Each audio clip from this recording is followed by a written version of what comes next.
हैं? अच्छा तेरे ही लिंक होने आएगा हाल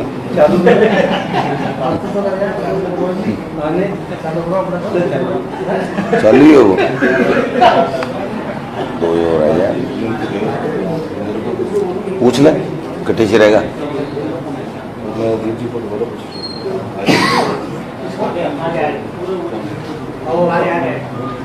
आगे गोवर्धन जी से कोई बात नहीं, गोवर्धन जी तो बीच में आके भी पेच डाल देगा।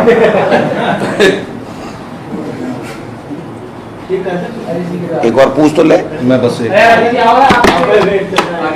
आपके बगैर मैं पीसी करता ही नहीं है जी जी।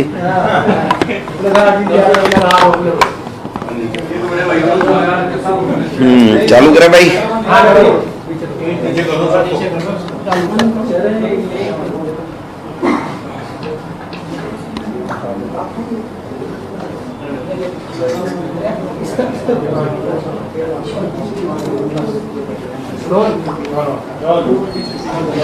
आज भारतीय जनता पार्टी ने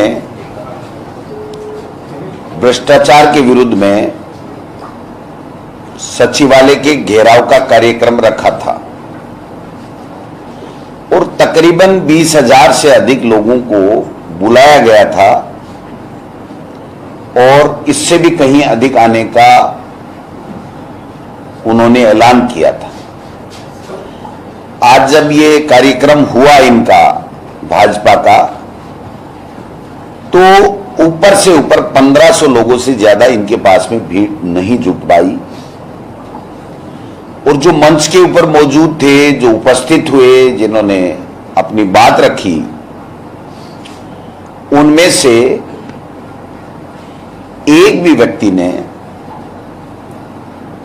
कोई दमदार बात नहीं की, सरकार की योजनाओं के खिलाफ कोई बात नहीं कर पाए, सरकार की योजनाओं में कोई कमी खामी नहीं निकाल पाए और केवल जो पिछले 1.5 साल से राग अल्पा रहे हैं भ्रष्टाचार का, उसी को रिपीट करके अपने कार्यक्रम की इतिश्री की है। प्रमुख बात यह है कि 4-5 महीने चुनाव के रह गए, लेकिन भारतीय जनता पार्टी अपने आप को सरकार के विरोध में किसी भी कार्यक्रम में एक नहीं कर पाई।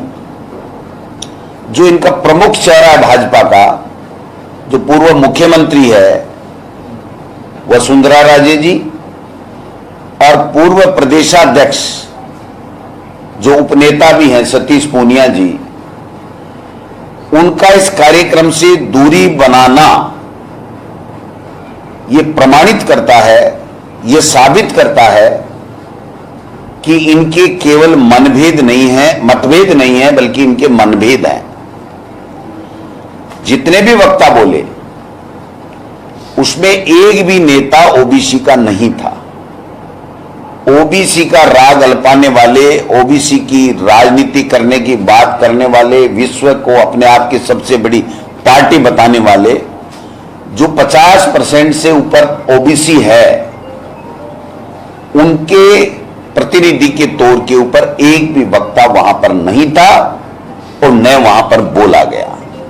ये इनकी कलई खोलता है कि ये कितने गहरे पानी में डूबे हुए हैं। दूसरी बात, कर्नाटक से और कर्नाटक की हार से बौखला करके ये आनन फानन में गैर जिम्मेदाराना वक्तव्य दे रहे हैं, सरकार के ऊपर झूठे आरोप लगाने की कुचेष्टा कर रहे हैं और एक तरीके से धमकियां भी दे रहे हैं कि हम देख लेंगे, हमारी सरकार आने वाली है, हम ये कर देंगे, हम वो कर देंगे। मैं इनको कहना चाहता हूं, सबसे पहली बात तो ये 1.5 साल से एक ही राग अल्पा रहे थे कि ईडी आएगी। ईडी आ गई, जांच कर रही है, किसी को कोई तकलीफ नहीं है। अब इनका मुद्दा ही खत्म हो गया। जो दोषी होगा जिसने अपराध किया होगा, जिसने मनी लॉन्ड्रिंग की होगी, वो दूध का दूध पानी का पानी हो जाएगा। कहां दिक्कत आ रही है? जब आप स्वयं ये कह रहे थे कि हम ईडी ला रहे हैं, ईडी आ जाएगी, ईडी आ जाएगी, तो वो ईडी तो इनका जो बार बार कहना था वो ईडी आ चुकी है, तो अब इनको इस मुद्दे के ऊपर बोलने का कोई अधिकार नहीं है। दूसरी बात, बार बार एक ही बात को रखना यह साबित करता है कि इनके पास में सरकार की नीतियों के खिलाफ एक भी कोई भी मुद्दा नहीं है। महंगाई राहत कैंप लग रहे हैं, 10 तरह की गारंटी हमारी कांग्रेस की सरकार दे रही है। एक के ऊपर इनका कोई सवाल नहीं, कोई जवाब नहीं, कोई क्वेरी नहीं, कोई आरोप नहीं।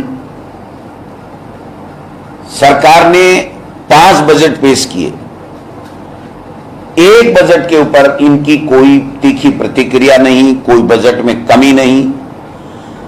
बजट धरातल पे उतर रहे हैं, योजनाएं लागू हो रही हैं, लोगों को लाभ मिल रहा है, एंटी कमेंसी सरकार के खिलाफ है नहीं।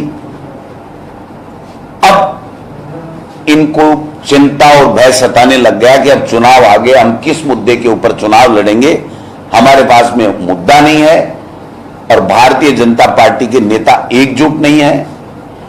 मोदी जी के चेहरे के ऊपर ये चुनाव लड़ रहे थे, पहले दिल्ली में लड़ा, फिर अनेक स्टेटों में ये लोग बाग मोदी के चेहरे के ऊपर चुनाव लड़ रहे हैं। अब मोदी जी का चेहरा भी फीका पड़ गया। मोदी जी के चेहरे के ऊपर न पंजाब में चुनाव जीत पाए, न ये कर्नाटक में चुनाव जीत पाए, और अब तो आरएसएस इनका जो सबसे पावरफुल विंग है वो स्पष्ट रूप से कहने लग गया कि अब थोथे भाषणों से, मन की बातों से और मोदी जी के चेहरे के ऊपर चुनाव नहीं लड़ा जा सकता है।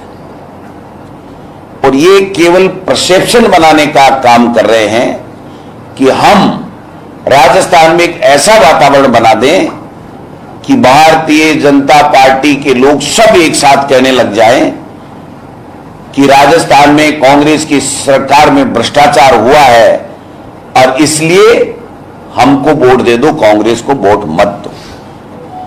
जनता नहीं कह रही है, जनता में सरकार की योजनाओं से, सरकार की गुड गवर्नेंस से, सरकार के फैसलों से पूरी तरीके से वो लोग कन्विंस हैं, प्रसन्नचित्त हैं, लाभ ले रहे हैं। बट इनको अपनी कुर्सी और सत्ता प्राप्ति का जो लोभ, लालच, मोह है वो इनसे प्रतिदिन झूठ पे झूठ बुलवाया जा रहा है। ये सारे के सारे हरीश चंद्र जी के बेटे बनकर के राजस्थान में प्रदेश की जनता का रोजाना अपमान कर रहे हैं। प्रदेश की जो ब्यूरोक्रेसी बहुत अच्छा काम कर रही है उनको बदनाम करने का काम कर रहे हैं। चाहे नेता हो, चाहे वो ब्यूरोक्रेट्स हो, चाहे वो नीचे स्तर का कर्मचारी हो, चाहे किसी भी पॉलिटिकल पार्टी का कार्यकर्ता हो, हमारी सरकार पारदर्शिता के साथ में जहां भी कोई भी गड़बड़, घोटाला, कोई भी भ्रष्टाचार होने की जब सूचना मिलती है या अपने तंत्र से पता लगाती है और वहां अगर भ्रष्टाचार पाया जाता है, गड़बड़ पाई जाती है, घोटाला पाया जाता है, कोई अपराध घटित होता है, तो उसके ऊपर त्वरित एक्शन लेती है।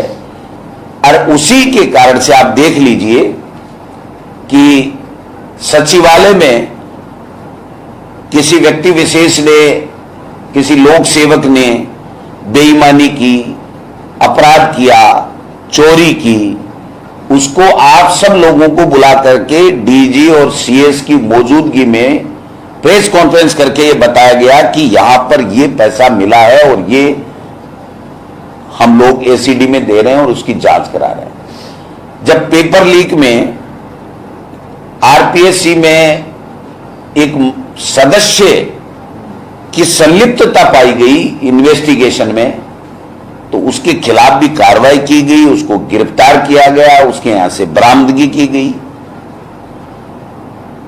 ऐसा उदाहरण आपको केंद्र की मोदी सरकार में कोई नहीं मिलेगा। आपको राजस्थान में पिछले 5 साल और उससे पहले भी वसुंधरा जी की सरकार थी, एक भी केस नहीं मिलेगा। हमने बहुत पिछले 5 साल देखा था। आप बताइए, एक अधिकारी को गिरफ्तार कराने के लिए हम लोग दिल्ली तक गए थे, तब जाकर के एक अधिकारी गिरफ्तार हुआ था। किसी ने कोई इस्तीफा दिया हो तो बताओ, इनके ऊपर आरोप लगे थे।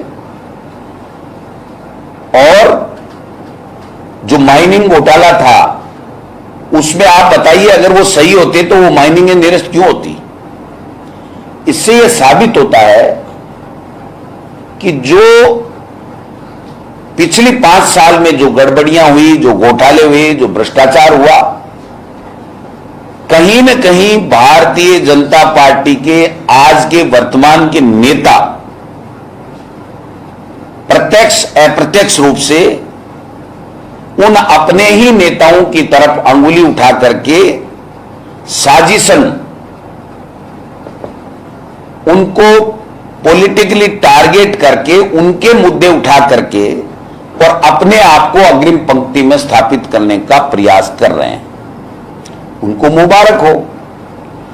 अगर इनमें से कोई नेता खुले रूप से वसुंधरा जी के किसी भी एक्शन के ऊपर, उनके भ्रष्टाचार के ऊपर, उनके शासन के ऊपर अगर कोई आरोप उठाता है, आरोप लगाता है, कोई प्रश्न उठाता है, तो ये अच्छी बात है। इतने पारदर्शी हो गए कि सीपी जोशी जी प्रदेशाध्यक्ष ये कह रहे हैं कि 2013 से डीओआईटी में घोटाले हो रहे हैं। तो भाई, आपकी केंद्र की सरकार, आपकी एजेंसी है, आप 2013 के कोई तथ्य दीजिए। अगर हमारी सरकार के सामने आप कोई तथ्य रखेंगे तो उनके ऊपर हम लोग जांच करा देंगे। अगर आपके पास और कोई तथ्य वसुंधरा जी के खिलाफ कोई हैं या और किसी के खिलाफ हैं तो आप तथ्य ईडी को दे दीजिए। अगर हमारे किसी के खिलाफ, किसी के पास कोई भी तथ्य मौजूद हो तो राजस्थान सरकार की पुलिस को अथवा केंद्रीय एजेंसी को उनको देने में कोई दिक्कत किसी को नहीं है, वो दे सकते हैं। बट रोजाना अनर्गल झूठे आरोप लगा करके केवल राजस्थान की छवि को पूरे देश में बदनाम करने की जो ये कुचेष्टा कर रहे हैं, ये राजस्थान की जनता इनको माफ नहीं करेगी।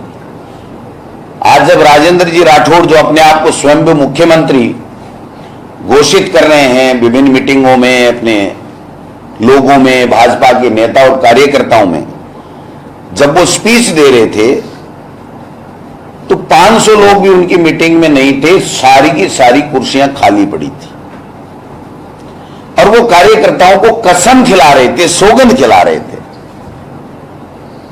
इनकी दुर्गति देखो आप, दुर्गति शब्द बहुत एप्रोप्रिएट है। इनकी दुर्गति देखो कि इनको कार्यकर्ताओं को आने के लिए, उनके झूठे भाषण सुनने के लिए उनको कसम दिलाई जा रही है। इससे बड़ी दुर्गति इनकी कोई हो नहीं सकती। तो मैं तो ये कहना चाहता हूं कि ये जितना भी परसेप्शन बनाने की चेष्टा कर रहे हैं, इनके पास मुद्दे नहीं हैं, इनके पास हमारी सरकारी योजनाओं में कोई कमी खामी ये निकाल नहीं पा रहे हैं। और ऐसे लोग बोल रहे हैं, आज भाषण दे रहे हैं बीजेपी के लोग जो मंच के ऊपर स्पीच दे रहे थे। हमारे एक मारवाड़ी में कहावत है कि छाजला तो बोले चलनी भी बोले। तो भ्रष्टाचार के आकंठ में डूबे हुए लोग और भ्रष्टाचार के आरोप दूसरे लोगों पे लगा रहे हैं। इससे बड़ी कोई गलत बात हो नहीं सकती है। मैं पुनः कहना चाहूंगा कि आप मुद्दों की बात कीजिए। आप कोई सरकारी योजनाओं में कमी खामी है तो उसकी बात उठाइए। अगर आपके पास कोई तथ्य मौजूद है तो आप उसकी, भ्रष्टाचार की कोई बात है तो उठाने में कोई परहेज नहीं है। लेकिन इनकी तो होड़ मची हुई है कि कौन आगे निकले, कौन मोदी जी और अमित शाह का प्यारा बने, कौन कितना झूठ बोल करके कितना आरोप लगा सके।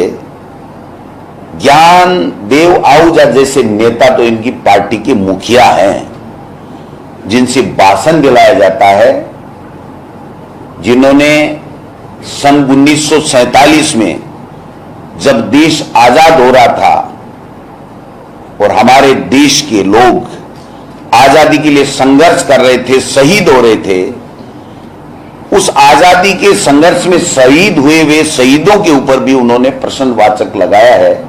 इससे बड़ी शर्म की बात कोई हो नहीं सकती। इससे पहले भी उनका एक वीडियो वायरल हुआ था, हालांकि वो कोई बहुत बड़े नेता नहीं है, मैं उनका नाम बार बार लूं तो मैं खुद भी संकोच कर रहा हूं कि मैं ऐसे लोगों का क्यों नाम ले रहा हूं, लेकिन आपने देखा होगा कि उन्होंने एक मीटिंग में कहा था कि मैंने हमारे वालों को कहा कि निपटा दो, मार दो, हम आपकी जमानत करा देंगे। एक धार्मिक उन्माद फैलाने की जिस तरह की बयानबाजी उनके द्वारा की गई, एक भी भाजपा के नेता के द्वारा उसकी आज तक निंदा नहीं की गई। इसका मतलब साफ है कि ऐसे लोगों को, जिनको बोलना नहीं आता, जिनको जनता ने नकार दिया, ऐसे लोगों को मंच पे खड़ा करके ये लोग बात स्पीच दिलवा करके राहुल गांधी जी, अशोक गहलोत जी जैसे नेताओं के खिलाफ बयानबाजी करवाते हैं। मैं समझता हूं कि आज का इनका जो शो था वो पूरी तरीके से फेल था। इनकी खुद की फूट उजागर हुई है। ये इतने दूर जा चुके हैं एक दूसरे के कि एक होना नामुमकिन है। इनको चाहिए कि जनता के बीच में जाएं, सरकार की योजनाओं में कोई कमी है तो वो बताएं, सरकार की योजनाओं का कोई लाभ किसी को नहीं मिल रहा है तो उसकी बात करें, और जनता में जाकर के ये भी बताएं कि 25 में से 25 सांसद 2 बार आ गए। आपने 9 साल में केंद्र की सरकार से क्या ला करके दिया? ईआरसीपी के बारे में एक शब्द नहीं बोलते हैं। केवल और केवल झूठ बोल करके राजस्थान की छवि को बदनाम करने की चेष्टा करते हैं, और जो सरकार अच्छा काम कर रही है, जो अच्छी नीतियां ला रही है, अच्छा लोगों को, गरीब लोगों को लाभ मिल रहा है, उनका लाभ कैसे रुके, कैसे वो गुमराह हो और कैसे इनको सत्ता प्राप्त हो सके, ये इनके इन प्रकारेण उसमें लगे हुए हैं जिसमें वो कभी कामयाब नहीं होंगे।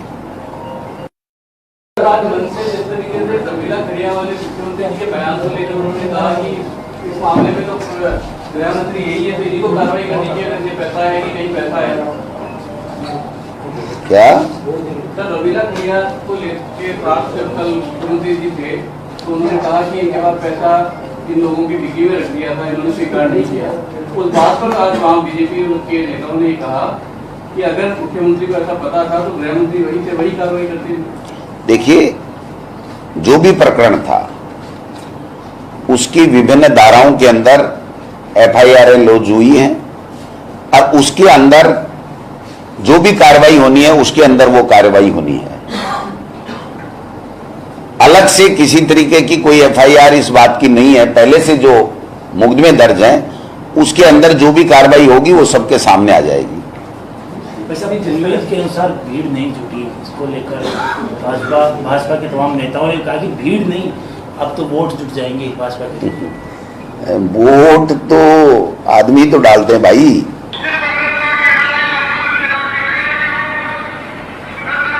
ये राजेंद्र जी राठौड़ साहब अपना तेजस्वी भाषण दे रहे हैं।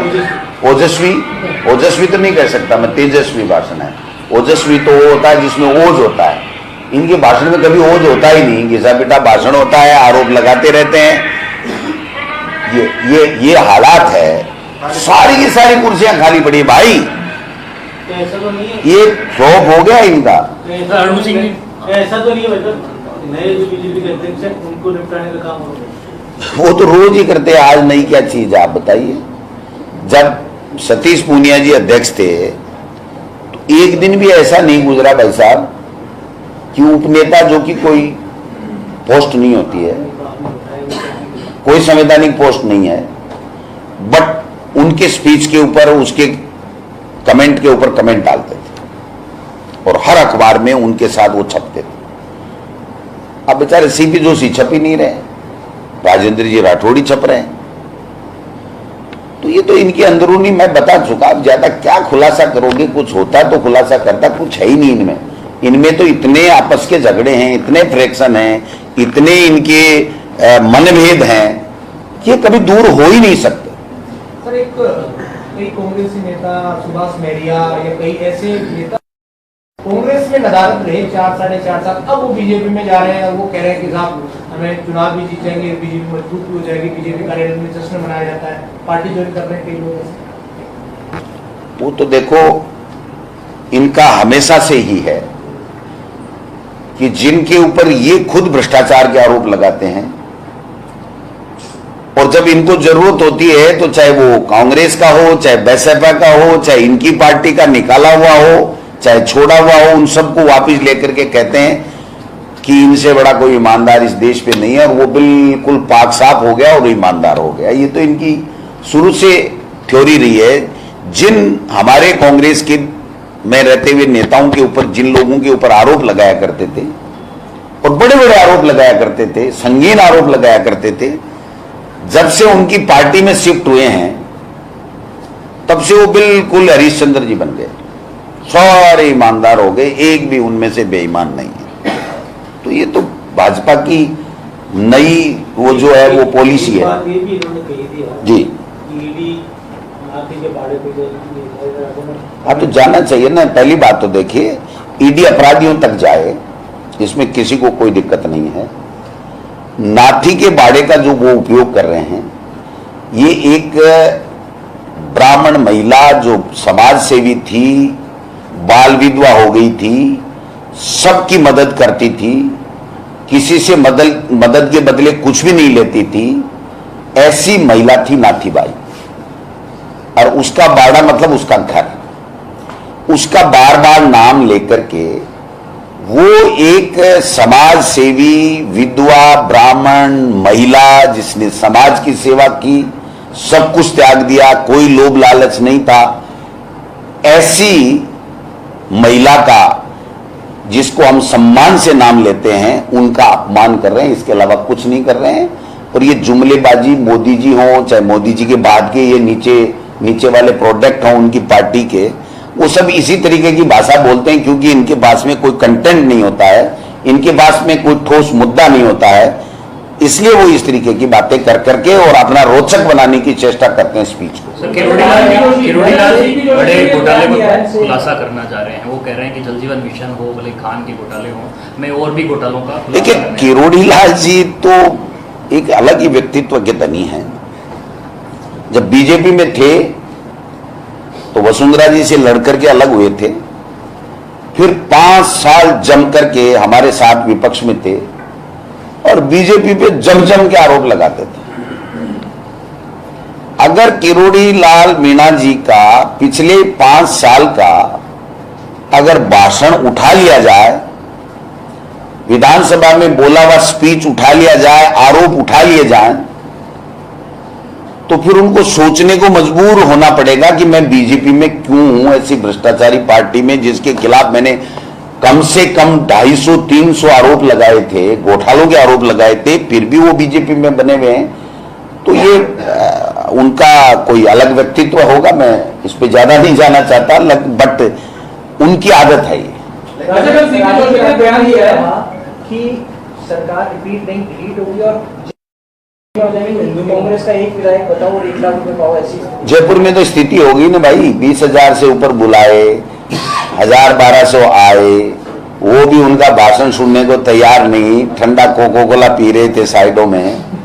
उनकी कुर्सियां 99% खाली पड़ी थी, जो मंच पे थे वही थे, इसके अलावा कुछ भी नहीं था। आरोप ये लगा कि आपने गंदा पानी छोड़ा। हमने तो प्रशासन को कहा था कि जैसे लोग आए वैसा पानी छोड़ देना। अब वो प्रशासन से पूछेंगे कि उन्होंने कैसे लोगों के लिए कैसा पानी छोड़ा। हमने तो केवल इतना ही कहा था कि जैसे लोग आए वैसा पानी छोड़ देना। तो हम तो उम्मीद कर रहे थे कि अच्छे लोग आएंगे और अच्छा पानी छोड़ेंगे। ये भी कहा है कि सरकार रिपीट नहीं डिलीट होगी कांग्रेस। ये तो जनता जानती है, जनता जवाब देगी। इनके चार के श्रीमुख से बोला हुआ कोई ब्रह्म वाक्य नहीं हो सकता। ये तो सुबह से शाम आला कमान की नजर में अपनी छवि बनाने के लिए झूठ पे झूठ बोलते रहते हैं। इन्होंने 10 गारंटी हमारी सरकार की थी, उसमें से एक भी योजना का कोई कमी खामी बताई क्या? एक योजना के ऊपर बोलने के लिए शब्द नहीं है। और इन योजनाओं से और सरकार की गुड गवर्नेंस और अच्छी फ्लैगशिप योजनाओं से प्रभावित होकर के जनता इनके न तो जनाक्रोश में आई, न आज आई, न आगे आएगी। मैं दावे के साथ कहता हूं कि इनके जनता नहीं आएगी, इनके केवल तेजस्वी स्पीच होंगे, वही होंगे मंचों से। ये 200 मिनी मुख्यमंत्री हो गए सर कांग्रेस में, ऐसा राजेंद्र भाई देखो, सरकार जब होती है तो हर कार्यकर्ता अपने आप को मुख्यमंत्री समझता है, क्योंकि उसकी मेहनत, उसके खून पसीने से वो पार्टी सत्ता में आती है। तो ये तो 200 तो कम बता रहे हैं। हमारे तो जो हर कार्यकर्ता है कांग्रेस का, वो सरकार बनाने में जिसका सहयोग था, वो सब अपने आप को मुख्यमंत्री, मंत्री, प्रदेशाध्यक्ष और सब समझते हैं, और समझना भी चाहिए। इनके यहाँ 2-4 को ही समझो, बाकी किसी को मत समझो। ये कर्नाटक में आपने कहा कि 40% का भ्रष्टाचार है, अरुण सिंह जी कह रहे हैं कि 22% का भ्रष्टाचार है राजस्थान में। अरुण सिंह जी को कौन सुनता है यार? कोई सीरियस लेता है क्या अरुण सिंह जी को? अरुण सिंह जी ने कभी कोई कमाल किया है क्या? यहाँ 3-4 साल से ये प्रभारी हैं, ये इनको तो एक नहीं कर पाए। ये वसुंधरा जी इनको एक जाजम पे बैठा दे तो मैं कहूंगा कि ठीक है, विपक्ष तो कम से कम एक जगह तो है। हम तो एक बार इस 5 साल में विपक्ष को एक जगह देखना चाहते हैं। सत्ता में तो आने नहीं है, तो कम से कम विपक्ष में रहते हुए एक जगह तो बैठ जाए। सीपी जोशी ने बयान दिया है, सीपी जोशी ने कहा कि मैं मुख्यमंत्री को हिंदू ही नहीं मानता। अब इस बयान को आप किस तरीके से? सीपी जोशी कौन सा? ये प्रदेश अध्यक्ष। अच्छा, बीजेपी वाले से। अब वो तो उसके बयान के ऊपर मैं क्या कमेंट करूं? आप बताओ, आप बता दो कि इनको केवल 2 ही चीजें याद हैं, हिंदू मुस्लिम, और ऐसा करके वोट की फसल काटना चाहते हैं। ये कामयाब नहीं होंगे। ये जिस तरीके की नोटंकी कर रहे हैं ना, इससे जनता भाई साहब नाराज है। जनता आक्रोशित है कि ये कर क्या रहे हैं, ये क्या, कौन जानता है इनको? कौन सुनना चाहता है इनको? आप बताइए ना। 20,000 का दावा किया और आए 1,000-1,200।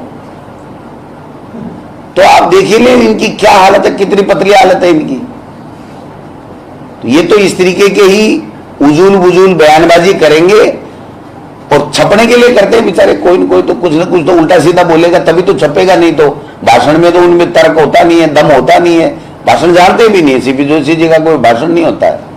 और 1-2 जुमला ऐसा राजेंद्र जी राठौड़ छोड़ देते हैं जिससे वो तो छप जाते हैं और वो बेचारे रह जाते हैं। तो ये बड़ा दुर्भाग्य है भारतीय जनता पार्टी का।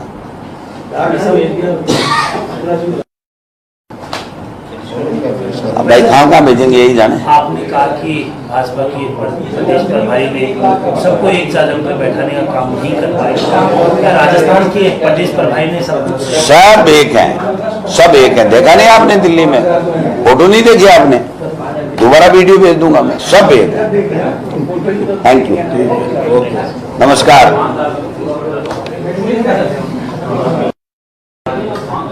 आने के बाद उनका मुंह में